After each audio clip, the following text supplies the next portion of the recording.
Well, so the state was mandated to issue 2 testing licenses. They decided to award 10. So today they're awarding all 10 of the testing licenses statewide. So a testing license is an independent facility that cannot have any ownership interest in a business that's growing, manufacturing, or selling marijuana. They have to be completely independent. And then it has to be tested by the independent testing lab before it can be sold to a consumer, patient, or otherwise. So it's got to be tested before it gets to the patient or before it gets to the dispensary. And so the good news is Springfield only had 1 applicant for a testing lab, and they won. Botanis, I can't think of the last name, but Botanis Labs, I think. And they didn't only win, but they were the top-ranked testing lab. So so it was the best score. So we'll have a really good testing lab in Springfield for the benefit of all the Springfield licensees. Cultivation licenses are going to be issued on the 26th or just a day or two after that. So the day after Christmas is going to be a big day for the 500 and some different teams that applied for the 60 cultivation licenses. So it's a real competitive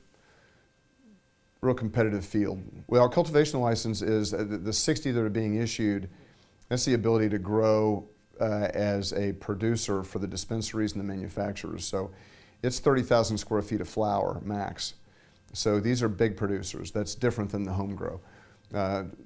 Over 7,000 people have already applied for the home grow licenses, and those are unlimited.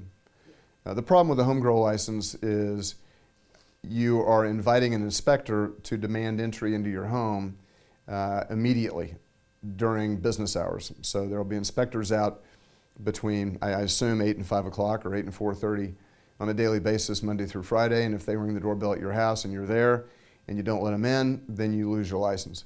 If you let them in, then they come in to inspect your locked facility, and it's got to be a locked, separate, enclosed facility. So a closet, a locked basement door, but it's got to be enclosed. So my assumption when they say enclosed, if it's in the backyard, it's got to have a 5th fence over the top.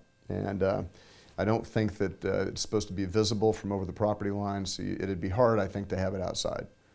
I think almost all the home grow will be inside. Yeah. It's just a matter of whether or not people want an inspector to have the ability to come into their home anytime they want, because when they agree to a home grow license, they agree to that inspector coming in. So the cultivation licenses, the way we wrote the Constitution was that the state had to issue a minimum of 60 cultivation licenses because we were afraid the state would maybe just issue 1 or 5. So there had to be a minimum number that they would issue. Well, that minimum, as you might suspect, became the maximum. So they're issuing the 60 that are mandated.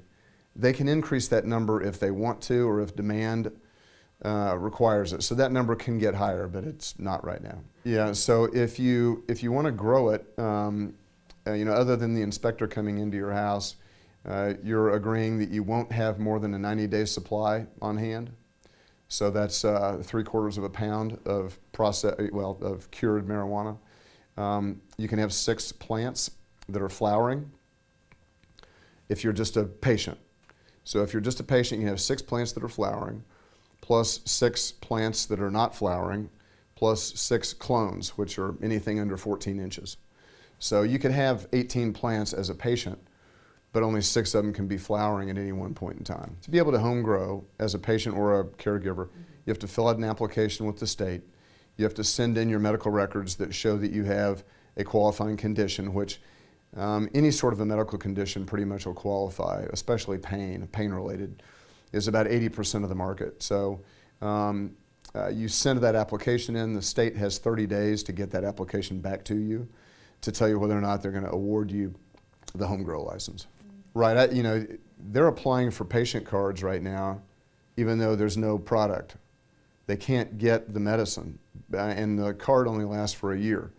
So this is a real good indication of how strong and robust this market is going to be when you've got patients that 6 months before or 8 months before they even are going to have any medicine are applying for these cards.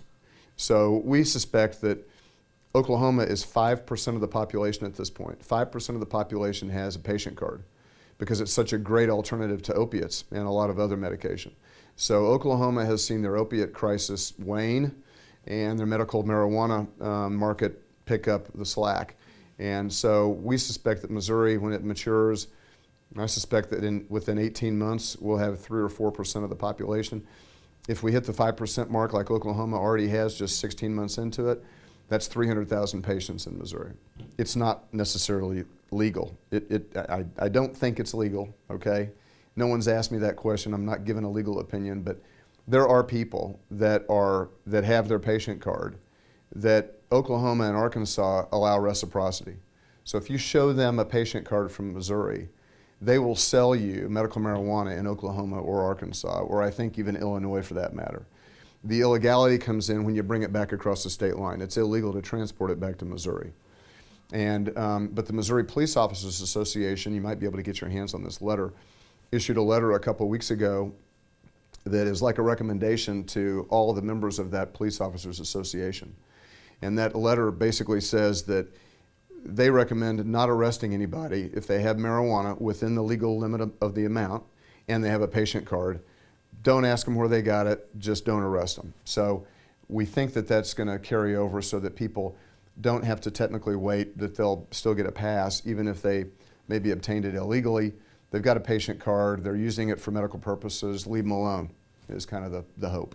Well, the other thing that's interesting is within 60 days of the vote last year, which it was a landslide, it got more votes than anything on the ballot. It was more popular than ethics reform or Billy Long. It was more popular, it got more votes than anything.